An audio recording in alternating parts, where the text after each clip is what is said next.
재결 소송인데 이게 오늘 다시 여러분들과 함께 공부해볼 중요한 내용입니다. 그리고 재결 소송 중에서도 개법, 고용, 각기, 용처라고 적어드렸죠. 재결에 관계된 재결 소송에 관한 문제가 나오게 되면 답안지를 써야 되는 목차의 순서예요. 일단 원처분주의와 재결주의의 개념을 적어주셔야 됩니다. 실제로 2017년 문제 풀어드리면서 제가 설명드린 것 같은데, 원처분주의와 재결주의의 개념을 소개해 주셔야 되고요. 그리고 행정소송법 19조를 소개하셔야죠. 그게 법입니다. 그리고 재결소송 다시 설명하겠습니다. 소송 요건을 일단 먼저 적어야 되고요. 대상적격으로서는 기본적으로 행정행위가 대표적이고 거준제, 거부, 준하는 작용, 재결에 있다고 말씀드렸어요. 거부행위에 대해서는 법한대원본에 해당되는 것을 목차 순서니까 적어주시면 되겠습니다. 준한 작용으로서는 나중에 기출문제를 함께 풀어드린다고 말씀드렸고요. 재결소송인데요. 개법, 고용, 각기, 용처 이 순서대로 적으셔야 됩니다. 반복해서 말씀드리게 돼서 죄송합니다. 먼저 재결주의와 원처분주의의 개념을 먼저 적어주셔야 돼요. 그리고 행정소송법 19조를 적어주셔야 됩니다. 행정소송법 19조 다 외우고 계실 텐데,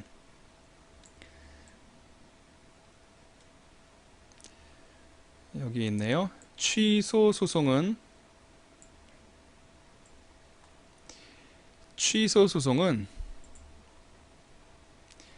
처분 등을 대상으로 한다.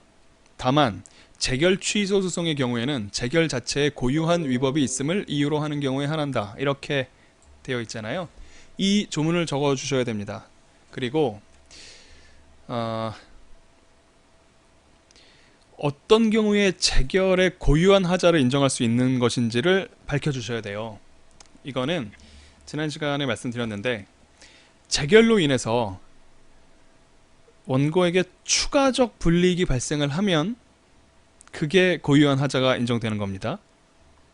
그리고 고유한 하자로서 주체, 절차, 형식, 내용 이런 것들이 있을 텐데, 그 내용의 하자도 포함되는 것인가에 관한 판례가 있어요. 간단한 학설 대립이 과거에 있었습니다. 그 영향으로 아까지 그런 내용도 적어주시는 거고요. 각기 용처는 고유한 하자를 판결의 유형에 따라서 하나하나 구체적으로 살펴보는 거예요. 이게 문제의 보고입니다. 각하 판결이요, 기각 판결, 인용 판결, 그리고 그것을 재결의 고유한 하자가 없는데 재결을 대상으로 소를 제기한 경우는 어떻게 할 것이냐, 반대의 경우는 어떻게 할 것이냐, 그 처리입니다. 개념, 19조 법 규정 내용, 고유한 하자의 의미, 그리고 내용의 하자 포함 여부, 각하, 기각, 인용, 그리고 고유한 하자가 있는데 원처분을 대상으로 소를 제기한 경우, 그리고 고유한 하자가 없는데 재결을 대상으로 소를 제기한 경우, 이런 경우에 그 처리는 어떻게 해야 되는지, 그런 것들이 순서대로 나와야 될 겁니다. 거기에 맞춰서 답안을 작성해 주시면 되고요. 특히 중요한 게 개법, 고용, 각기, 용처의 인용 재결입니다. 여기에 제가 3.1변명명이라고 적어드렸어요. 이거는 이제 재결 소송을 다시 다루면서 상세하게 말씀을 드릴 겁니다. 제3자효 행정행위의 제3자의 소송, 일부 처분, 다시요, 일부 취소, 그리고 변경 재결, 그리고 변경 명령 재결이요. 변경 명령 재결은 두 가지가 있습니다. 사실 제3자의 행정행위에 대한 그 행정심판도 두 가지 유형이 있기 때문에 각각은 여기에는 5개만 적혀 있지만 하나씩가 더 추가되는 거예요. 그래서 7가지 유형이 나오게 됩니다. 3.1변명명, 이걸 외우고 계시면 나중에 유형을 구별하기 정말 편하실 거예요. 해당되는 부분이 나오게 되면 그때 다시 한번 말씀드리겠습니다. 이 그림이요, 제가 그려드린 첫 번째 그림, 독일 행정보험법과 우리나라 행정소송법의 이 체계를 말씀드리는 그림인데, 이거 정말 중요하다고 말씀드렸잖아요. 근데 지난 시간에 제가 해보니까 제가 이 그림 설명드릴 때 이 마우스 커서를 열심히 이동시켜 가면서 여러분한테 보여드렸거든요. 그림 위에 있는 이 그림과 글자에 커서를 대고서 막 지정하면서 설명을 드렸는데, 이 커서가 전혀 안 나온다는 사실을 나중에 알게 됐습니다. 그래서 화이트보드로 다시 한번 설명드리도록 하겠습니다. 정말 중요한 체계라고 말씀드렸었기 때문에 이해하기 곤란하지만, 이것만 이해하면 앞으로 행정쟁송법에서 등장하는 모든 심오한 주장은 왜 그들이 그러는지, 이들이 미쳐서 그러는 게 아니라 나름대로 그런 말을 해야만 되는 이유가 있었다라는 것을 이해할 수 있는 그림이기 때문에 다시 한번 설명드릴게요.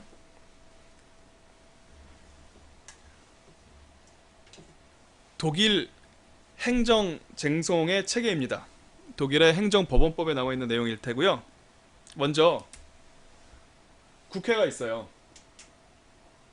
국회가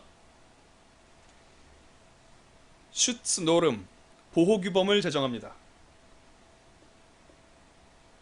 특정한 보호규범이니까 슈츠노름 1이라고 할게요. 잘 안 보이면 안 되는데. 제가 말로 설명해 드릴 테니까 어렴풋한 윤곽으로 보이시는 데까지 따라오시면 되겠습니다. 그렇게 되면 이 보호규범은 행정청에 행정행위 권한을 수권합니다. 그리고 동시에 사인, 시민에게 레이츠, 주관적 공권을 부여합니다. 그러니까 국회가 만든 슈츠노름, 보호규범은 행정청에 행정행위의 권한을 수권하고요, 시민에게 주관적 공권을 부여합니다. 이 주관적 공권이 독일 행정소송 체계를 이해하는 열쇠말이에요. 당사자는 나는 레이츠 R1이라는 주관적 공권의 침해를 당했다라고 주장을 합니다. 법원에요. 법원에 이렇게 주장을 하게 되면 법원은 주관적 공권의 침해 주장이 있으면 이 갑이라는 시민의 원고 적격을 인정해요. 그러니까 R1을 수권한, 그런 권리를 부여한 슈츠노름 보호규범 1에 근거해서 이런 주관적 공권이 인정되면 법원은 원고 적격을 인정하게 됩니다. 법원이 원고 적격을 인정하게 되면은요, 본안 판단을 해야 되겠죠. 본안에서는 무엇을 판단하게 되느냐면, 여기에서 말한 이 주관적 공권이요, 주관적 공권이 실제로 침해되었는지를 판단을 하는 겁니다. 그래서 R1, 이 주관적 공권이 실제로 침해되었다는 걸 확인하게 되잖아요. 그렇게 되면 이것은 동시에 두 가지 의미를 지녀요. R1이라는 주관적 공권이 슈츠노름 1이라는 보호규범을 위반했다는 효과가 발생을 하고요. 따라서 Verwaltungsakt 1, 행정행위의 위법이라는 효과를 가져옵니다. 그렇게 되면 주관적 공권 침해는 보호규범 위반이라는 효과가 있는 것과 동시에 행정행위 위법이라는 효과를 가져오게 됩니다. 그렇게 되면 곧 법원은 해당 행정행위를 취소하게 되는 거죠. 잘 보이실지 모르겠는데, 독일의 행정소송 체계가 이렇게 되어 있기 때문에 원고 적격서를 주장하시는 학자분들이요, 신청권의 체계적 지위에 관한 설명을 할 때 말씀드렸었잖아요. 신청권이라는 것을 주관적 공권으로 바라보는 한 그분들의 주장이 맞아요.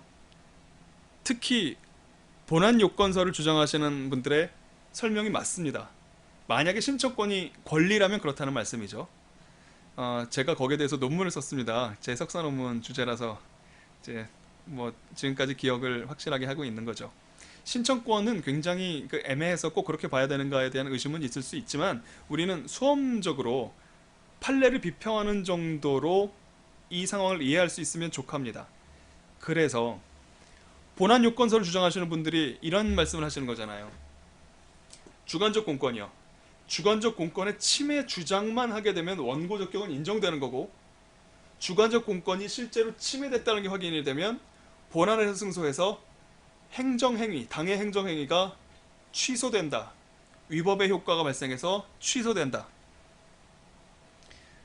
그러니까 이분들의 입장에서는 난데없이 신청권이라는 주관적 공권이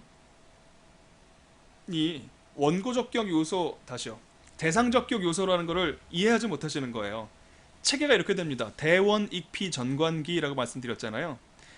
대상 적격은 당의 행정작용의 일반적 성질을 얘기하는 겁니다. 국정홍보 비디오 상영 행정작용과는 달리 군대로 끌고 가는 징집이라는 행정작용은 누굴 끌고 갈 줄 몰라요. 언제 끌고 간지 못하지만 그런 행위 자체가 국민의 권리 의무에 영향을 미친다는 사실이 우리 모두가 보기에 명확하죠. 그러니까 행정 행위의 성질을 다루는 것, 권리 의무에 과연 영향을 미치는 작용인가를 판단하는 것이 대상적격 판단입니다. 대상적격이 기본이고 제일 처음인데 여기서 너는 신청권이 없으므로, 신청권이 침해 주장이 없으므로 대상적격을 인정하지 않겠어, 이거를 이분들이 받아들이시겠어요? 이분들의 입장에서는 대상적격은 행위 자체가 징집작용이면 그냥 되는 거지, 당사자인 군대에 끌려가는 시민 갑이라는 사람이 그것에 대해서 권리를 정말 가지고 있는지 안 가지고 있는지 이런 판단은 원고 적격 단계에서 하는 거예요. 왜냐하면 주관적 공권의 침해 주장 이것만으로 원고 적격을 인정하는 거니까요. 이때 판단을 해야 되는 거지 왜 대상 적격 단계에서 그런 판단하느냐에 대해서 불만을 가지시는 겁니다. 제가 이거 열심히 지난 시간에 설명드렸는데 이 사진 위로 제가 흐름을 손가락으로 이 화살표로 설명드릴 수가 없었다는 사실을 나중에 깨달아서 뭐 보내드린 그림보다는 훨씬 더 부정확한 이 화이트보드 글씨체로 말씀을 다시 드렸습니다. 그래도 흐름이 드러나는 게 더 좋잖아요. 시민, 의회, 행정부. 의회는 규범을 정립하고요. 규범은 동시에 권리와 권한을 부여하고요. 권리 침해를 주장만 하면 원고 적격이 인정되고요. 권리 침해가 실제 한다는 것이 밝혀지면 동시에 보호규범 위반이라는 효과가 발생하고요. 행정행위 위법이라는 효과가 발생을 합니다. 그에 따라서 법원은 해당 행정행위를 취소하게 되죠. 여러 번 설명드렸기 때문에 이제 굉장히 익숙한 상태가 되지 않았을까 그런 생각이 듭니다.